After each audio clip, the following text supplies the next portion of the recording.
right, guys, this is Crazy Kev here, and I'm here with CFFC fighter Christian McAuley. Christian, how we doing? I'm doing good, brother. All right. So, Christian, man, talk to us a little bit more about that matchup with Keron Reed that you just had. It went kind of how I expected up until the third round. I feel like I did pretty good in the first round. The second round, pretty disappointed with the third round and how I finished it. I think I could have finished it a lot stronger.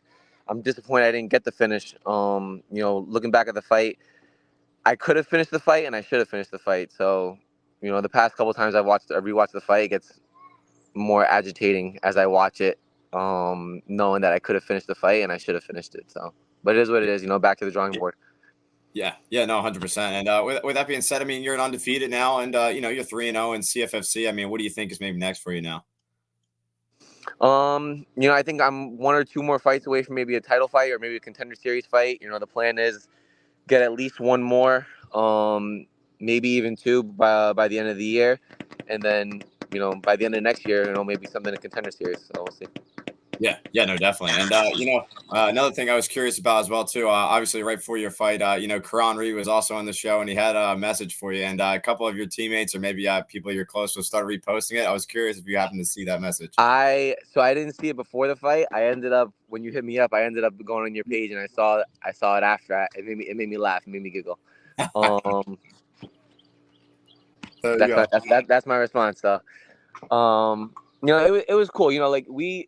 Him and his boys, it wasn't even really him. His boys were kind of talking shit at the weigh-ins and stuff like that. I was laughing, smiling. I like that kind of energy. I like that, the shit talking and stuff like that before the fight, because this is the fight business. It's not we're playing patty cake or ballet or anything like that. We're going in there and fucking fight. You know what I mean? So if someone wants to talk shit, before the fight, I like that. But then and then after, he's just, I don't know. I've had a lot of fights. Not once have I never shaken my opponent's hand and been respectful after the fight. He's the first one I didn't shake his hand after the fight. He's just a dirty motherfucker. He grabbed my gloves, 3 or 4 times. He grabbed my shorts 3 or 4 times. And then at the end in the third round, I'm on top of him and he's hooking his fingers inside of my mouth. And it pissed me the fuck off. And, all that other shit, like before the fight, that's whatever. I would have shaken his hand and his coach's hands after the fight if it was just that. Even if he was just grabbing the gloves and grabbing the shorts, I probably still would have shook his hand. But when he stuck his fingers in my mouth and started fish hooking me and shit like that, I was like, you're a dirty mother piece of shit. Like, you should never be allowed to fight ever again.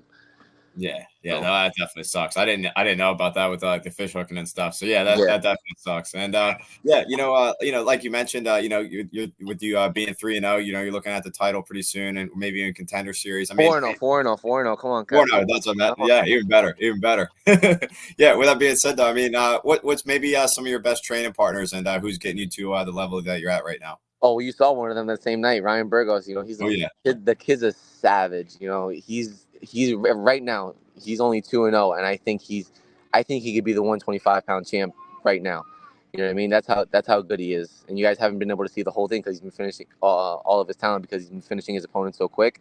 But he's one of my best training partners. He's helped me so much with not just my wrestling defense, but also my wrestling offense. One of the takedowns I landed on Keron was a takedown that Ryan's hit me with so many times. You know what I mean?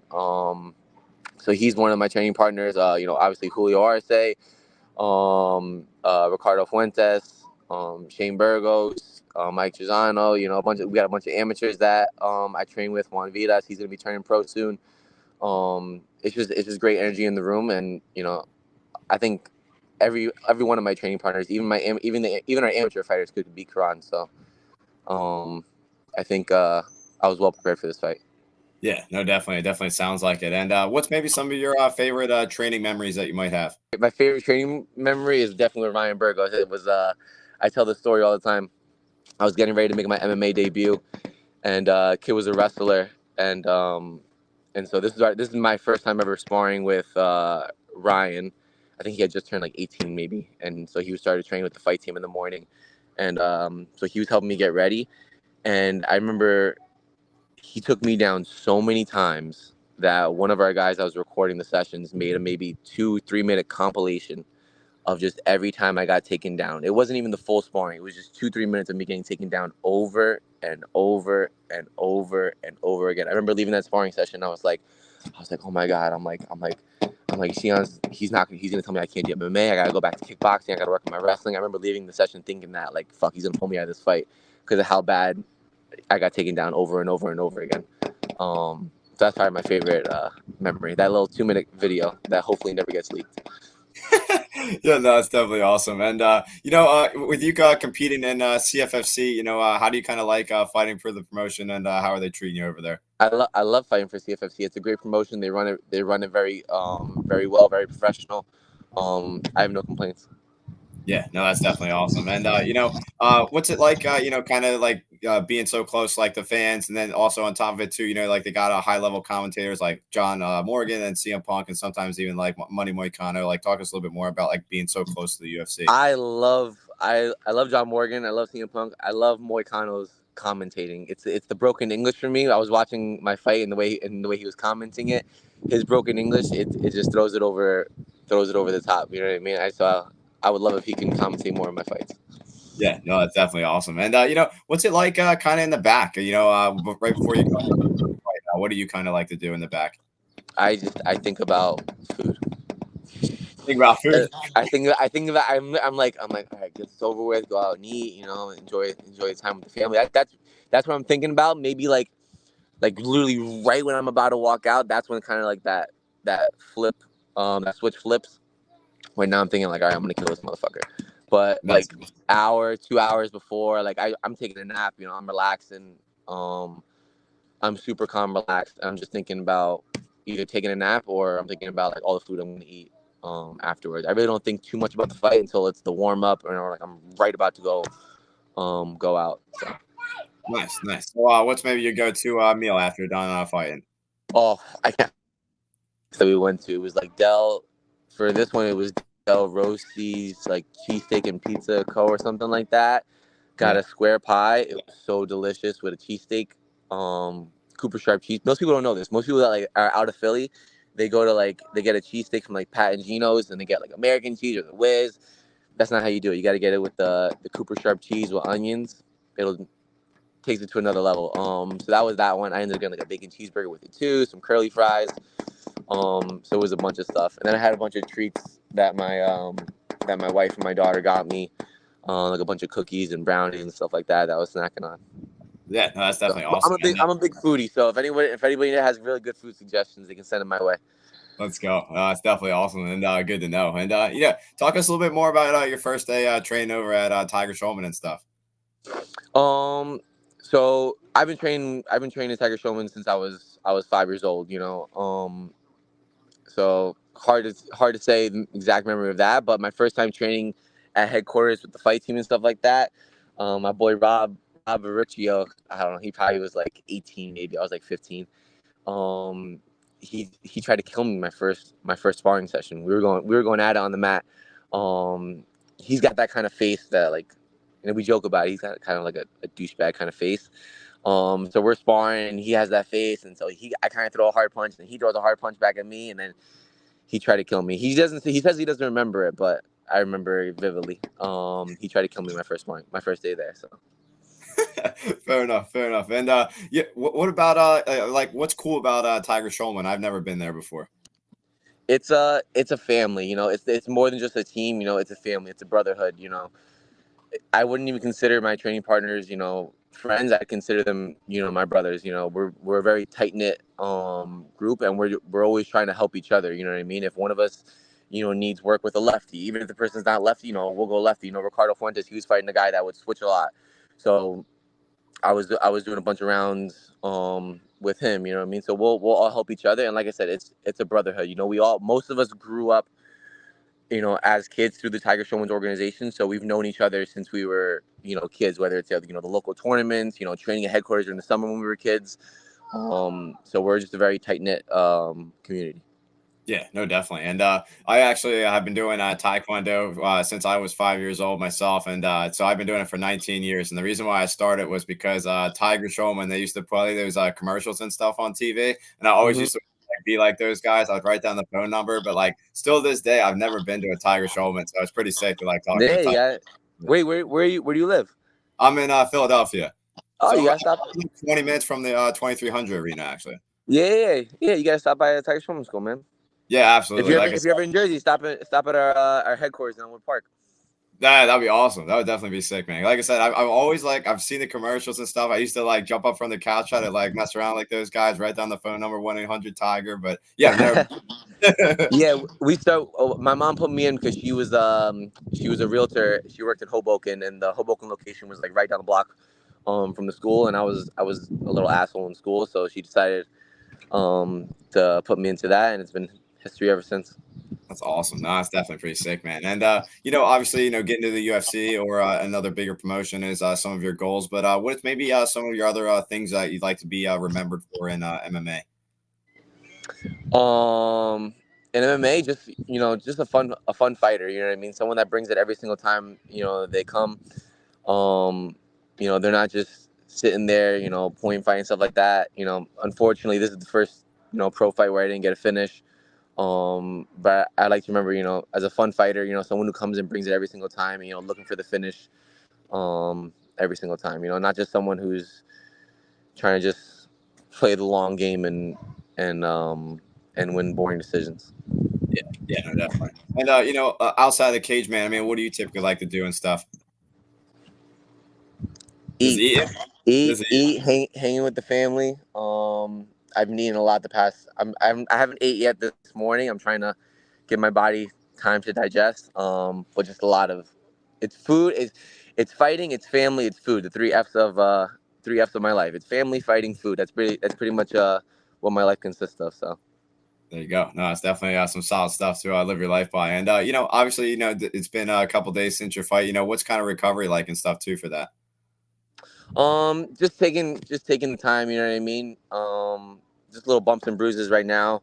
But that'll go away within the next couple days. I'm gonna try to see if I can sneak a training session in tomorrow. I went for a bike ride today. I'm gonna try to see if I can sneak a training session in tomorrow without my coaches yelling at me to leave and rest. But we'll see. I'll try to do little things here and there just to stay active. If I don't stay active doing stuff, then I kind of lose my mind and get fat. So if I'm not doing anything, I'm eating. So if I'm training, then we'll be good. So There you go. There you go. Hopefully, you don't get yelled at if you go back into training. And yeah. another thing too.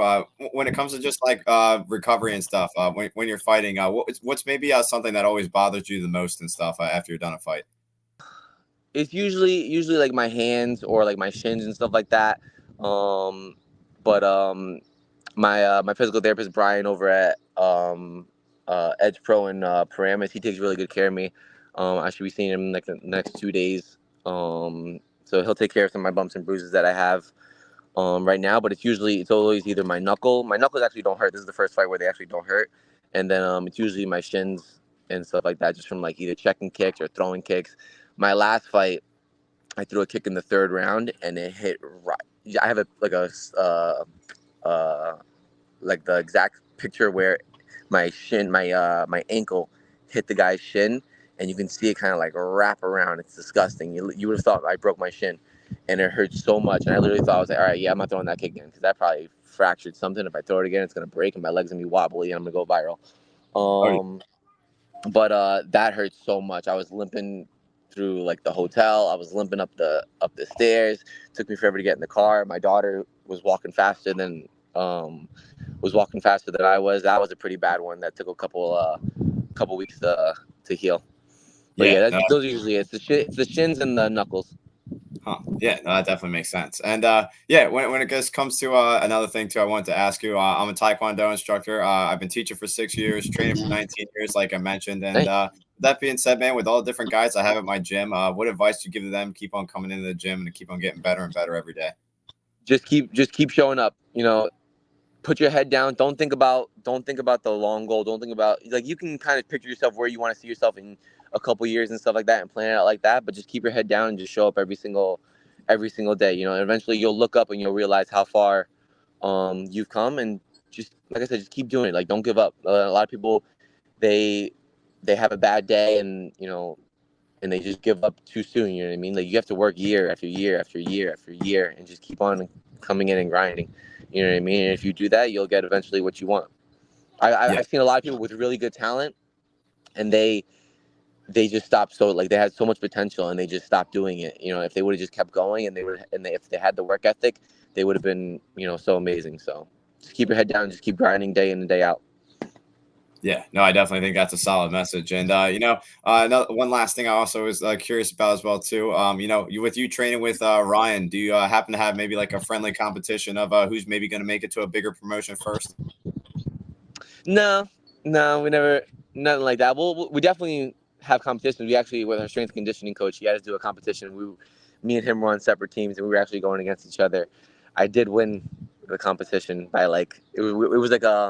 it was one of those skiing machines, and I think I beat him by like 4 yards or something like that. So there's a little feather in my cap. There you go. So yeah, but no, I hope all my teammates, you know, become UFC champions one day, you know what I mean? But I'm not looking to go faster than I need to, or for them to go faster than they need to, or for them, you know, to go slower than me, you know what I mean? I'm hoping all my teammates the most success. Good. Yeah, no, that's definitely awesome, man. And like I said, I definitely think you guys each have a lot of potential. And maybe your final message out there for the fans watching this video. Fuck Keron. He's a little bitch. There you go. That's definitely awesome. There you go. He's a little bitch ass motherfucker. There you go. That's definitely awesome. He's a clout chaser too. There you go. There you go. That's why he was in the Crazy Kev show. Yeah. Fuck that bitch. There you go. He's gonna want. Did you see on Instagram last night? No, on my Instagram. So him and his boys were talking shit with me and my coach and stuff like that. And then and we were just going back and forth, you know, having a fun time. I told him at the wedding, I was like, it's gonna be a long flight home. And they were just talking shit. So we were going back and forth, him and my coach, and then me as well in the comment section of one of my posts. And then he ended up saying something about my wife, calling her fat. And if you don't know, like, my wife's 9 months pregnant. You know what I mean? Okay. So, and then he says he didn't delete the comment. He said Instagram deleted the comment. But someone ended up I didn't see it because it got deleted pretty quick, but someone ended up screenshotting it and sending it to me. So I ended up posting it on my story, and I called him a little bitch, like, why are you deleting your comments? He said that Instagram deleted or whatever. But I think it just shows the kind of piece of shit that he is, and how bad he's taken this loss, that, you know, he couldn't make fun of me. He couldn't make fun of my coach. And I have a lot of shit that you can make fun of about me. You know, I got a big ass head. I have no ass. You know what I mean? There's a lot of shit that you can make fun of about me.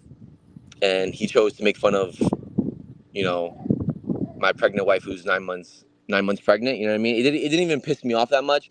I almost felt bad for him because it just shows, you know, how bad he's taking this loss, and stuff like that. And it just shows how much of a piece of shit he is. And I hope his family and friends are watching him, because obviously he's taking this loss pretty bad, where he's that desperate he has to say something like that. You know what I mean? So yeah. And then he was saying how he wanted a rematch and stuff like that. And I told him, I was like, fuck your cheating ass. You know what I mean? Why would I rematch a cheating motherfucker like you just to give you clout? You know what I mean? If I ever do rematch him, there has to be something for me in it. You know what I mean? I beat him decisively last fight. There's no point in a rematch, and he's a cheating motherfucker. If I fight him again, which I doubt this is gonna happen because he fucking sucks, but if he gets a really good record and Dana White Contender Series sees this and they realize like, oh, you know, there's beef there, we can put these two in Contender Series for a shot in the UFC, then I'll fucking fight him. But other than that, fuck that bitch. There you go. No, I definitely think that's a solid message. And yeah, fair enough. And Christian, man, it's been awesome talking to you. And like I said, you know, you're undefeated 4-0, and you train with a bunch of beasts. So looking forward to what's next with you, and hopefully make it to a big promotion soon. And thank you so much for taking the time coming on, especially right after your fight, man. Thank you so much. Thank you for the time, brother. Appreciate it. Yeah, man. Looking forward to the next one, and hopefully we can do another one in the future. Absolutely, brother. Thank you.